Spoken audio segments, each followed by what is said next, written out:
बिस्मिल्लाहिर्रहमानिर्रहीम अस्सलामुअलैकुम। Welcome to my YouTube channel. तो आज की इस वीडियो में आपको बताऊंगा कि आपने पाकिस्तान आर्मी में जो एज अ कैप्टन के लिए वैकेंसियां आई हुई हैं उनके लिए कैसे अप्लाई करना है। तो इससे पहले आपने अगर वो वीडियो नहीं देखी जिसमें मैंने एलिजिबिलिटी क्राइटेरिया और डॉक्यूमेंट जो रिक्वायर्ड होंगे उनके लिए उनका बताया है, तो पहले आप वो वीडियो देखें, उसके बाद हम फॉर्म फिल करेंगे। तो वीडियो को शुरू करने से पहले आपसे रिक्वेस्ट है कि वीडियो को पूरा देखिएगा और चैनल को सब्सक्राइब कर दीजिएगा ताकि आने वाली हर वीडियो आप तक बआसानी पहुंच सके। तो चलते हैं पाकिस्तान आर्मी की ऑफिशियल वेबसाइट पर। वेबसाइट ओपन करते ही हमारे पास सामने अनाउंसमेंट आ गया, इसको हम क्रॉस करते हैं तो यहाँ पे ये आ गया डायरेक्ट शॉर्ट सर्विस कमीशन, जो इंफॉर्मेशन कम्युनिकेशन या टेक्नोलॉजी ऑफिसर के लिए जो अप्लाई करना है।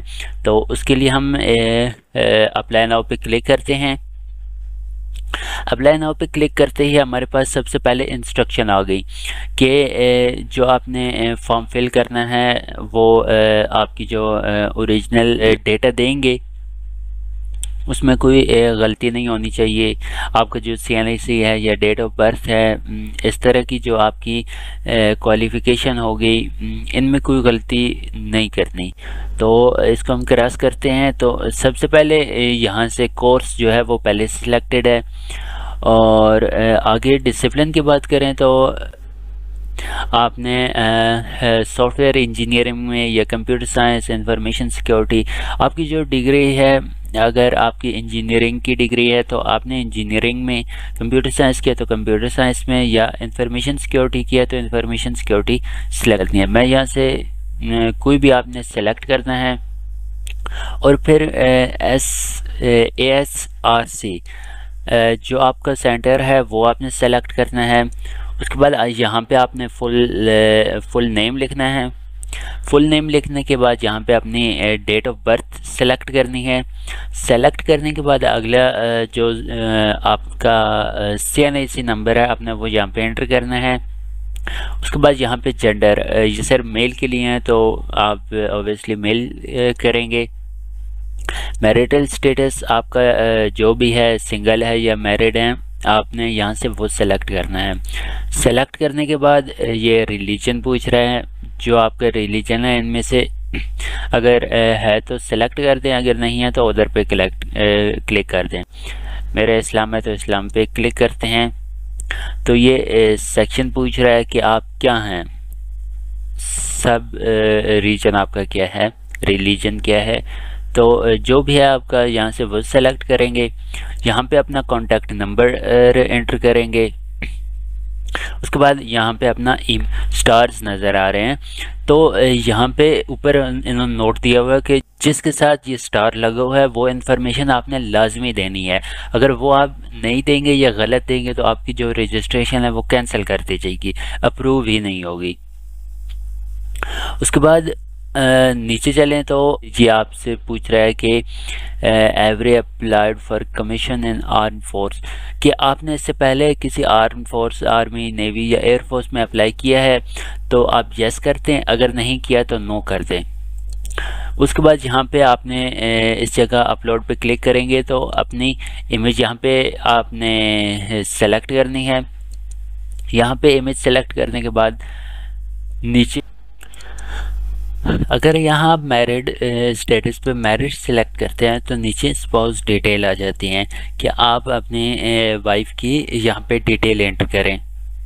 यहाँ पे आपके वाइफ का नेम आ जाएगा, उनका ऑक्यूपेशन के वो क्या काम करती हैं, क्वालिफ़िकेशन यहाँ पे आ जाएगी, इनकम उनकी इनकम कितनी है वो आ जाएगी, आपके चाइल्ड कितने हैं, चिल्ड्रन कितने हैं वो यहाँ पे आ जाएगा कि 2 हैं या 3 हैं, आपने वो एंटर करना है। यहाँ पे आपने अपने मैरिज की जो डेट है वो यहाँ पे एंटर करनी है।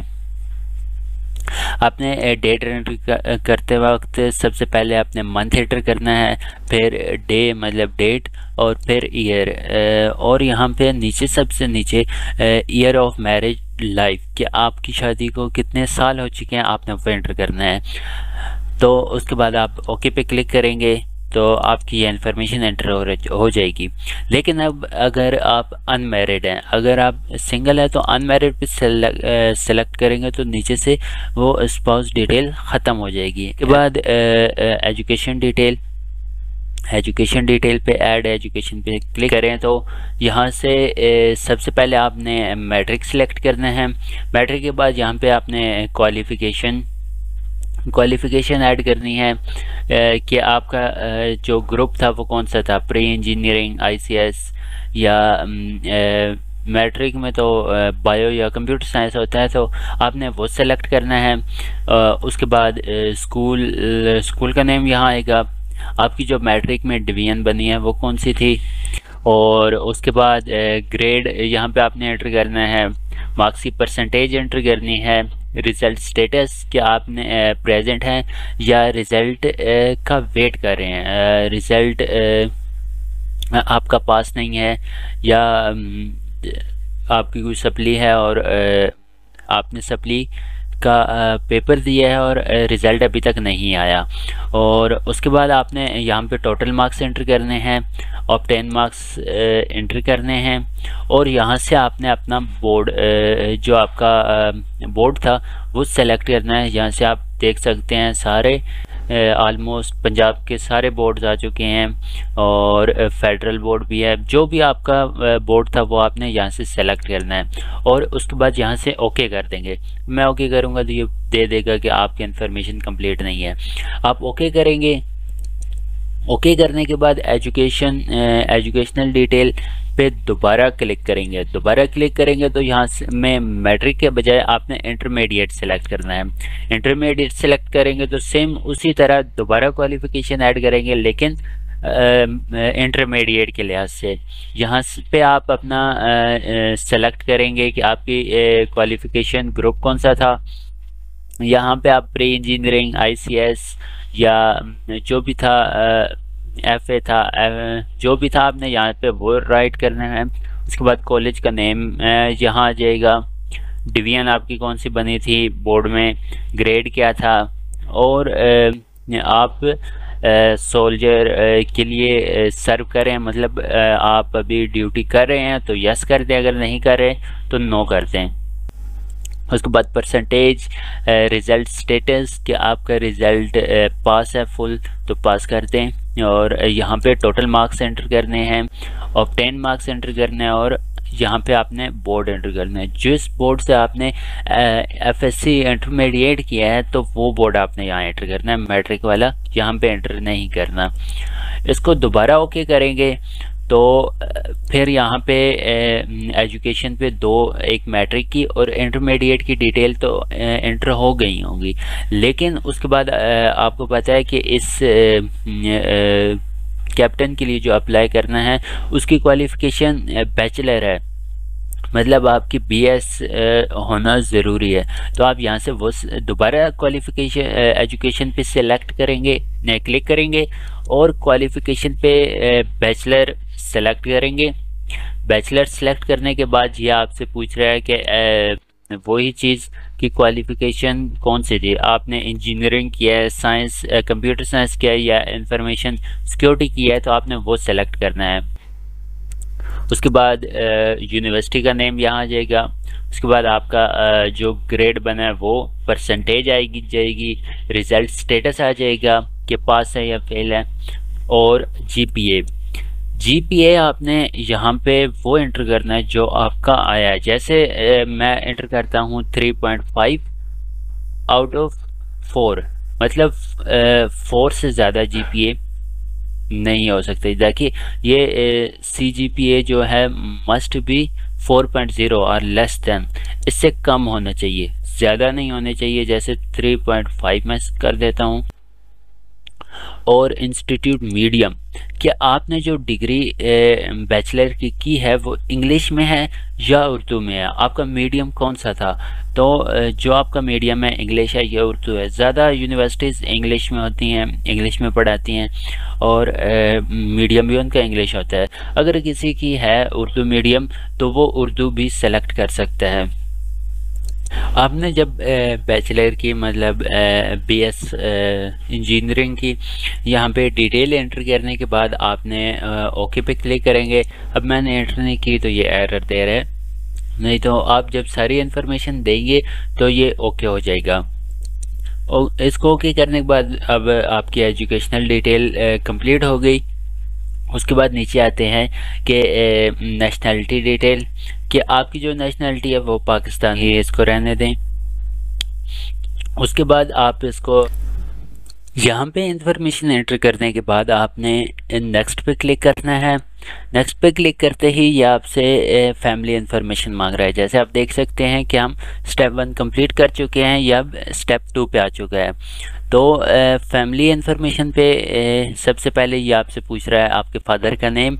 आपने यहाँ पे फादर नेम एंटर करना है, फादर का CNIC, उसके बाद मदर का नेम, और मदर के CNIC एंटर करने के बाद नीचे ये पूछ रहा है कि आपके फादर का प्रोफेशन कौन सा है, या फादर का क्या प्रोफेशन है।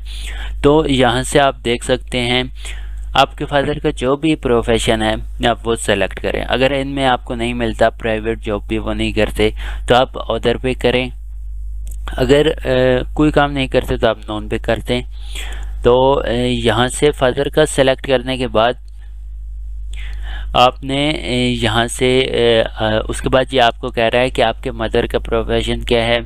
आपने मदर का प्रोफेशन एंटर करना है। तो यहाँ से आप देख सकते हैं कि बहुत सारे प्रोफेशन दिए हुए हैं, जो आपको सेटिस्फाइड करे आपका मदर का प्रोफेशन है वो सेलेक्ट करें। अगर नहीं मिलता तो अदर पे क्लिक कर दें। अगर कोई काम नहीं करती तो नॉन पे कर दें। तो यहाँ पे नीचे ये कैप्चा दिया हुआ है, आपने यहाँ से कैप्चा एंटर करना है। जैसे मेरे पास C, इसको री एंटर कर लेते हैं। जैसे W स्मॉल है तो हम W को स्मॉल लिखेंगे, LR कैपिटल है, C भी कैपिटल है, 1 और 10। ये एंटर करने के बाद आपने सबमिट पे क्लिक करना है, तो आपकी रजिस्ट्रेशन हो जाएगी।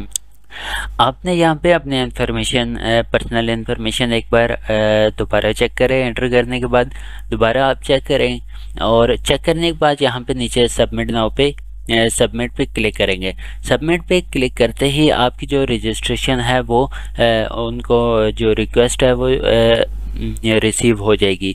तो 2 से 3 वर्किंग डेज़ के अंदर आपकी एग्ज़ाम स्लिप इसी वेबसाइट पे आ जाएगी। आप अपना CNIC और फादर का CNIC एंटर करने के बाद आप अपनी स्लिप डाउनलोड कर सकते हैं। आई होप कि आपको वीडियो पसंद आई होगी और इन्फॉर्मेशन समझ आई होगी। तो इंशाल्लाह नेक्स्ट वीडियो में एग्ज़ाम स्लिप डाउनलोड करेंगे, और मैं आपको बताऊंगा कि डाउनलोड कैसे करनी है। तो आज की वीडियो यहीं तक। Thank you for watching. अल्लाह हाफ़िज़।